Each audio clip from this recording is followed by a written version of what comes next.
तर एक basic example म्हणजे सीडॅक हा एक शब्द आहे. हा सीडॅक हा शब्द टाईप करताना जेव्हा आपण प्रोनाउन्स करतो तर स त्याला ईची मात्रा, ड, ऐ आणि क. मग आपण जसं प्रोनाउन्स करतो तसं सेम आपल्याला टायपिंग करायचं आहे. म्हणजे टाईपरायटरमध्ये जेव्हा सीडॅक टाईप करतो तर अगोदर ईची मात्रा आपण टाईप करायचं. तर याच्यामध्ये स आणि ई, सी, ड, त्याच्यावरती ऐ आणि क, जसं प्रोनाउन्स केलेलं आहे तसं सीडॅक असं आपल्याला टायपिंग सोप्या पद्धतीने करता येईल. हे झालं बेसिक कॅरेक्टर्स. जेव्हा जोडाक्षरं आहेत, काही मराठी स्पेसिफिक आपले शब्द आहेत जे जोडाक्षरं टाईपरायटरमध्ये प्रॉब्लेमॅटिक आहेत, फोनेटिक अथवा ट्रान्सलिट्रेशन कीबोर्ड जेव्हा वापरतो तेव्हा बऱ्याचदा आपण सजेशन बॉक्सचा यूज करतो, कारण कोणतं अक्षर आणि बरोबर आहे त्यासाठी आपण जे खाली पॉपअप ऑप्शन येतात त्यापैकी आपण एक सिलेक्ट करतो. तर याच्यामध्ये आपल्याला डायरेक्ट जोडाक्षरे टाईप करता येतील.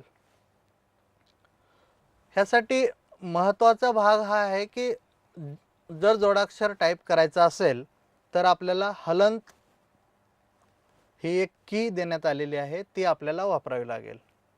म्हणजे क आणि त जर जोडायचं असेल तर क ह्या कॅरेक्टरचा आपल्याला पाय मोडावा लागेल. तर पाय मोडण्यासाठी हलंत ही की डी या अक्षरावरती देण्यात आलेली आहे. क हलंत हलंत ही की तुम्हाला डी वरती मिळेल. जिथं टाईपरायटरमध्ये नॉर्मली क अवेलेबल असतं त्या ठिकाणी हलंत ही की ठेवण्यात आलेली आहे. तर हलंत वापरल्यावर आपल्याला कोणतेही दोन अक्षरं जोडता येतील. फॉर एक्झाम्पल, प्रस्थान हा एक शब्द आहे. प्र पण जोडाक्षर आहे, स्था पण जोडाक्षर आहे. जेव्हा आपण हे टाईप करू त्यावेळेस सगळ्यात अगोदर र त्याला जोडण्यासाठी हलंत टाईप करावं लागेल. प हलंत र म्हणजे प्र टाईप होईल. तसंच स हलंत थ केल्यानंतर स्थ असं टाईप होईल. आणि नॉर्मली जे न आहे ते न टाईप करता येईल. ह्यानुसार हलंत ही की वापरून आपल्याला कोणतेही जोडाक्षरे तयार करता येतील.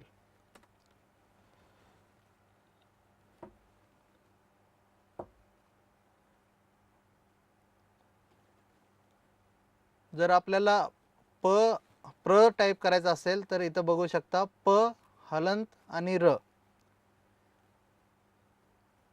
स्थ टाईप करायचं आहे तर स हलंत थ. प्रस्थान.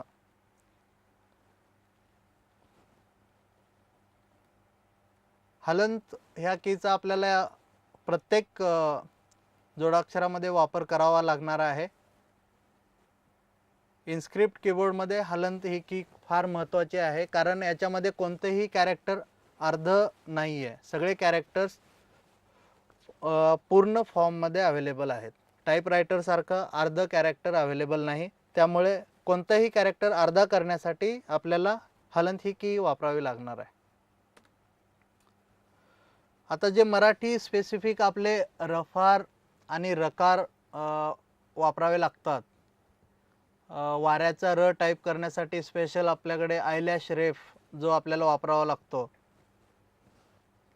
ते टाईप करण्यासाठी सुद्धा सोप्या पद्धतीने आपल्याला याच्यामध्ये फॅसिलिटी देण्यात आलेली आहे. जर नॉर्मली क्र टाईप करायचं आहे तर आत्ताच आपण बघितलं जसं आपण प्रोनाउन्स करतो क आणि र, क्र. जर अगोदर जो कॅरेक्टर येतो तो आहे क आणि नंतर येणारा र. क टाईप करून हलंत आणि र म्हणजे क्र हे जोडाक्षर तयार होईल. र जर नंतर येत असेल तर त्याला आपण रकार असं म्हणतो. म्हणजे क्रमांक, प्रश्न म्हणजे पहिलं एक बेस कॅरेक्टर आणि त्याला जर र जोडणार असेल तर त्याला आपण रकार म्हणतो. आणि तसंच जर र पहिल्यांदा येत असेल आणि नंतर बेस कॅरेक्टर येत असेल तर त्याला आपण रफार असं म्हणतो मराठीमध्ये.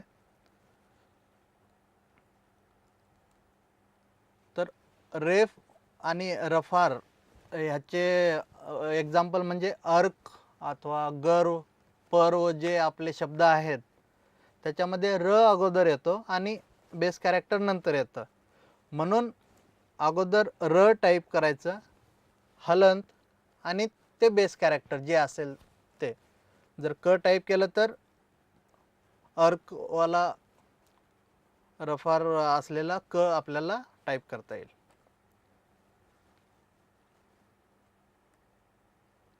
आणि दुसरा इथं एक महत्त्वाचा पॉईंट आहे, जर आपल्याला आयलॅश रेफ म्हणजे वाऱ्याचा र टाईप करायचा असेल तर तो कसा टाईप करायचा. तर त्यासाठी र नुक्ता म्हणून एक कॅरेक्टर आहे आपल्याकडे जे शिफ्ट जे कॅरेक्टरवरती अवेलेबल आहे.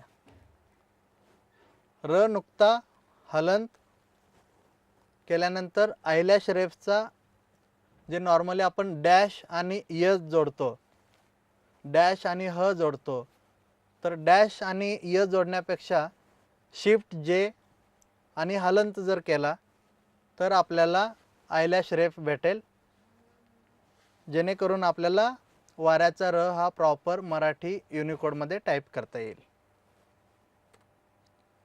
काही झिरो विथ जॉयनर आणि नॉन जॉयनरचे एक्झाम्पल्स इथं आहेत. तर महत्त्वाचं म्हणजे जॉयनर कशासाठी वापरला जातो आणि नॉन जॉयनर कशासाठी वापरला जातो. नॉर्मली टाईपरायटरमध्ये टायपिंग करताना हे ऑप्शन्स येत नाहीत, कारण आपल्याला बऱ्याचशा कीज अर्ध्या अवेलेबल आहेत आणि दुसरी मात्रा त्याला जोडून आपण त्या की पूर्ण करतो. क आणि षटकोनाचा श जोडून क्ष पण तयार होतो आणि अर्धा क आणि त्याला षटकोनवाला श असंही आपल्याला कॉम्बिनेशन पाहिजे असतं. तसंच शामृगाचा श आणि र जर जोडला तर श्रावणबाळवाला श्र पण तयार होतो. आणि सेम जर आपल्याला श्वास हा शब्द टाईप करायचा असेल तर श हा षटकोनाचा अर्धा भाग आपल्याला पाहिजे असतो जो श आणि व जोडला जाईल. तर अशा वेळेस झिरो विथ जॉयनर ही की आपल्याला महत्त्वाची ठरते. ह्याला झिरो विथ जॉयनर ह्याच्यासाठी म्हणतात पाठीमागचा हा अर्धा भाग दिसला पाहिजे आणि पुढचा जो कॅरेक्टर आहे त्याला ॲज इट इज जोडला पाहिजे, लिनियरली जोडण्यात आलं पाहिजे, सबस्टिट्यूशन झालं नाही पाहिजे. पहिलं कॅरेक्टरचा जो शेप आहे तो चेंज नाही झाला पाहिजे. बऱ्याचदा क्ष टाईप करताना आपला क टाईप केलेला असतो पण क चा शेप चेंज होऊन शचा क आणि श जोडल्यानंतर दोघांचा शेप चेंज होऊन तिसरं कॅरेक्टर मिळतं. तर तिसरं कॅरेक्टर मिळू नये ह्यासाठी झिरो विथ जॉयनर ही की वापरायची असते, जेणेकरून आहे तेच कॅरेक्टर आपल्याला डिस्प्लेसाठी आणि स्टोरेजसाठी ठेवायचे असतात.